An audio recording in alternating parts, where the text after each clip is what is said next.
Ettore Bugatti. The name just rolls off the tongue, doesn't it? It's synonymous with speed, luxury, and a level of automotive artistry that few can match. But before the legend, there was a boy, born in Italy in 1881, with a family steeped in the world of art and design.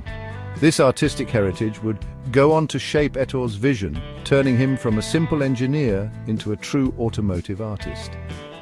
Even as a young lad, Ettore was fascinated by machines. He had a natural talent, a gift for understanding how things worked and how to make them work better. By his early 20s, Ettore was already making waves in the automotive world. He designed a car for Prinetti and Stucchi, a four-cylinder beauty that turned heads and won races. In 1909, this dream became a reality. Ettore Bugatti founded his own company in the then German city of Molsheim, Alsace. The year was 1909. The place was a converted dye works in Molsheim. This wasn't the glamorous setting you might expect for the birth of an automotive legend, but it was here that Ettore Bugatti set to work on his first masterpiece, the Bugatti Type 10. Now, the Type 10 wasn't a big, powerful beast like the Bugattis we know today. No, this was a small car, light and nimble, with a tiny four-cylinder engine.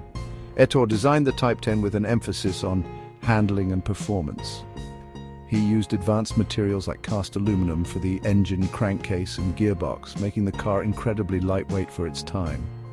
The Type 10 wasn't just a racing car, though. It was also designed to be comfortable and enjoyable to drive on the open road. The Type 10 may have been small, but it was a giant leap forward in automotive design, laying the groundwork for the legendary cars that would follow. If the Type 10 was the first whisper of the Bugatti legend, then the Type 13 was the roar that announced its arrival on the world stage. This little car, first unveiled in 1910, would cement Bugatti's reputation for building small, powerful cars that could dominate the racetrack. The Type 13 was another feather in Ettore's cap, showcasing his genius for innovation. It featured a revolutionary new engine, a 1.3-litre four-cylinder unit with a four-valve per cylinder design. This advanced design, unheard of in a car of its size at the time, allowed the engine to rev higher and produce more power than anyone thought possible. Ettore's obsession with lightness continued with this model, using lightweight materials and a streamlined design to give the Type 13 an incredible power-to-weight ratio. The Type 13's dominance on the racetrack was almost embarrassing. It consistently outperformed larger, more powerful cars, racking up victory after victory. This success put Bugatti on the map, establishing the company as a force to be reckoned with in the world of motor racing. The 1920s were a golden age for motorsport, and Bugatti reigned supreme. At the heart of this dominance was the Type 35, a car so dominant, so captivating that it became a legend in its own time. The Type 35 was more than just a race car, it was a masterpiece of engineering and design, a testament to Ettore Bugatti's relentless pursuit of perfection. Ettore, ever the innovator, introduced a revolutionary new design for the Type 35's wheels. He created a hollow axle and integrated it with the brake drum, drastically reducing unsprung weight and improving the car's handling. Under the hood roared a powerful 2-litre 8-cylinder engine, a symphony of perfectly engineered metal that produced an intoxicating sound. The Type 35's track record speaks for itself. It's estimated that the Type 35 and its variants won over 2,000 races, a feat unmatched in motorsport history. From the Targa Florio to the French Grand Prix, the Type 35 conquered them all, becoming the most successful racing car of all time. It was a car that embodied the spirit of speed, elegance, and above all, victory. Section 5. Dark clouds gather, the Great Depression and its impact. The Roaring Twenties, a decade of prosperity and boundless optimism, came to a crashing halt with the Wall Street crash of 1929. The world was plunged into the Great Depression, a period of economic hardship that would have a profound impact on industries across the globe, and the luxury car market was no exception. Bugatti, despite its racing success and reputation for building some of the finest cars money could buy, was not immune to the harsh realities of the Depression. The demand for luxury goods, like high-performance automobiles, plummeted as people struggled to make ends meet. To adapt to these challenging times, Ettore Bugatti was forced to make some tough decisions. He shifted his focus to building more affordable, road-going cars, hoping to appeal to a wider market. However, the Royale, despite its technical brilliance and breathtaking beauty, was simply too expensive for a market reeling from economic depression. The Great Depression had cast a long shadow over the world, and even a company as prestigious as Bugatti was not spared from its reach. Section 6. A son's legacy, Jean Bugatti and the Type 57. While Ettore Bugatti was the heart and soul of the company, his son Jean inherited his father's passion for automobiles. Jean, a gifted engineer and designer in his own right, would leave an indelible mark on Bugatti's legacy, bringing a touch of artistry and elegance to the company's creations. Jean officially joined the family business in 1936 and quickly made his presence felt. He was instrumental in the development of the Bugatti Type 57, a car that would become an icon of 1930s automotive design. The Type 57 was a departure from the out-and-out racing machines that Bugatti was known for. It was a grand tourer, designed for both speed and comfort. Jean's artistic flair was evident in every curve and line of the Type 57. From the sleek Atalante coupe to the breathtaking Atlantic, the Type 57's design was a harmonious blend of elegance, power, and sophistication.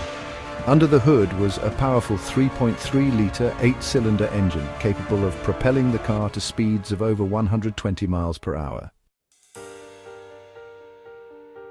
Section 7. Tragedy and Decline, War and the Fall of a Giant. The year 1939 marked the beginning of World War II, casting a dark cloud over Europe and the world. The war had a devastating impact on industries across the continent, and the automotive industry was no exception. For Bugatti, the war brought tragedy and hardship. Production at the Molsheim factory was halted as resources were diverted to the war effort. Tragically, in 1939, at the young age of 30, Jean Bugatti was killed in a car accident while testing a Type 57 tank-bodied race car. His death was a devastating loss for the company and for the automotive world. Jean was a visionary, and his untimely passing left a void that would be impossible to fill. The war years were a dark time for Bugatti. The company struggled to survive, its factory occupied, its future uncertain. After the war, Ettore Bugatti attempted to revive the company, but the world had changed. The demand for luxury cars was low, and Bugatti, without its founder's leadership and vision, struggled to compete. Section 8. A Sleeping Giant Awakens, the Revival of a Legend. For years, the Bugatti name lay dormant, a sleeping giant of automotive history. But the legend of Ettore and Jean Bugatti, the allure of their incredible machines, never truly faded. In the late 1980s, an Italian entrepreneur named Romano Artioli decided to revive the Bugatti brand, breathing new life into the legendary mark. Artioli secured the rights to the Bugatti name and set about creating a company worthy of its heritage. In 1991, the world was reintroduced to Bugatti with the EB110, a technological tour de force that paid homage to the brand's rich history while pushing the boundaries of automotive performance. The EB110 was a revelation, a car that combined breathtaking speed and handling with luxurious comfort and cutting-edge technology. Section 9. The modern-era Bugatti Veyron, Chiron and beyond.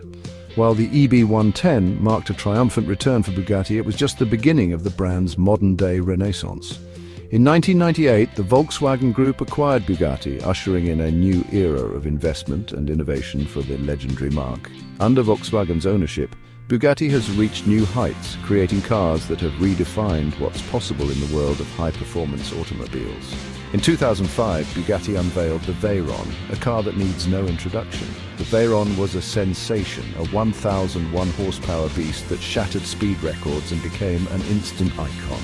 With a top speed of over 250 miles per hour, the Veyron held the title of the fastest production car in the world for years, cementing Bugatti's position at the very top of the automotive food chain. In 2016, the Chiron, the Veyron's successor, was unveiled, raising the bar even higher. The Chiron is a masterpiece of engineering, a 1,500 horsepower monster that pushes the boundaries of speed, luxury and technological innovation. The future is bright for Bugatti, and one thing is certain, the legend will continue to roar.